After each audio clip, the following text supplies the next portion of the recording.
آج ہم سنیں گے ایک ایسا سبب جس کے ذریعے آسانی سے رب تعالیٰ سے بخشش حاصل کی جا سکتی ہے۔ اگر مرنے سے پہلے وہ کام انسان کر لے تو مرنے سے پہلے وہ کام کرنا ہے، اور مرنے کے بعد آسانیاں کس طرح ہوں گی کہ رب تعالیٰ کس طرح خوش ہو جائے گا اور بخشش فرما دے گا۔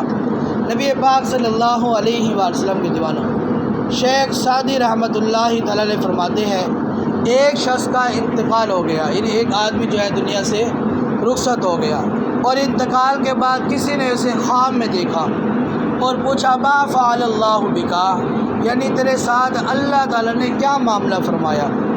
تو جواب دیا کہ میں نے کبھی کسی کو ناراض نہیں کیا، یعنی کیا جی، کبھی کسی کو ناراض نہیں کیا، ہر ایک کو خیر کے ساتھ یاد کیا، کسی کو ناراض بھی نہیں کیا، اور جب بھی کسی کو یاد کیا بھلائی کے ساتھ یاد کیا، خیر کے ساتھ یاد کیا۔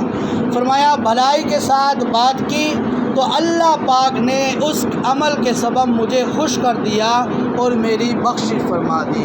یعنی یہ ایک ایسا عمل بتایا گیا کہ ایسے کسی کے دل نہیں دکھایا، کسی کے ساتھ ذاتی نہیں، کسی کا جو ہے برا اخلاق کے ساتھ جو گفتگو نہیں کی، کسی کے ساتھ برا معاملہ نہیں فرمایا۔ کیا عمل تھا؟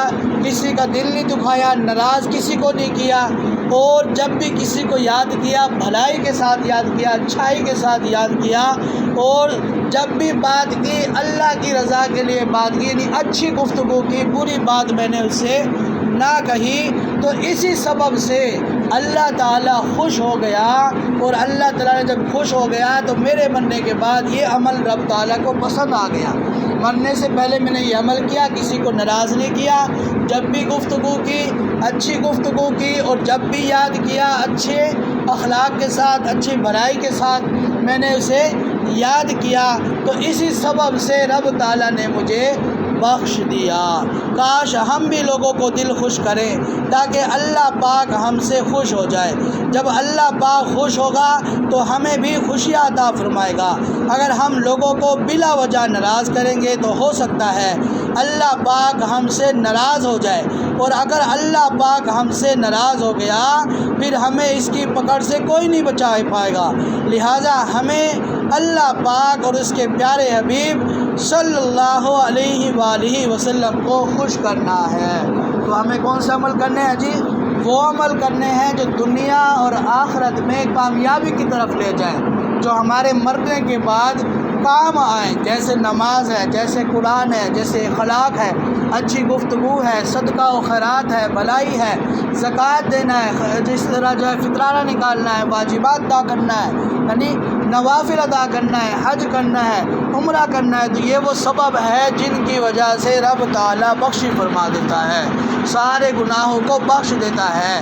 رب تعالیٰ کی بارگاہ میں سچے دل کے ساتھ توبہ کی جائے تو سارے گناہ بخش دیتا ہے۔ تو یہ ایک چھوٹا سا عمل بتایا گیا ہے کہ کسی کو ناراض نہیں کرنا۔ ناراض سے مراد یہ ہے کہ شریعت کے دائرے میں رہتے ہوئے کسی کا دل نہیں دکھانا، کسی کے ساتھ ذاتی والی بات نہیں کرنی، کسی کے ساتھ ظلم نہیں کرنا، کسی کا حق نہیں کھانا، یہ وہ سبب ہے جس سے کسی کو ناراض نہیں کیا جاتا۔ تو یہ فرمایا کہ کس طرح، اور جب بھی کسی کو یاد کرنا ہو تو وہ کس طرح یاد کرنا ہے؟ بھلائی کے ساتھ ہمیشہ یاد کرنا ہے، تو اس سبب سے رب تعالیٰ جو ہے وہ بخش فرما دیتا ہے۔ تو اللہ تعالیٰ مجھے اور آپ سب کو ان باتوں کو یاد رکھنے، عمل کرنے، دوسروں تک بھی پہنچانے کی توفیق عطا فرمائے۔ صلو علی الحبیب صلی اللہ علی محمد صلی اللہ علیہ وآلہ وسلم۔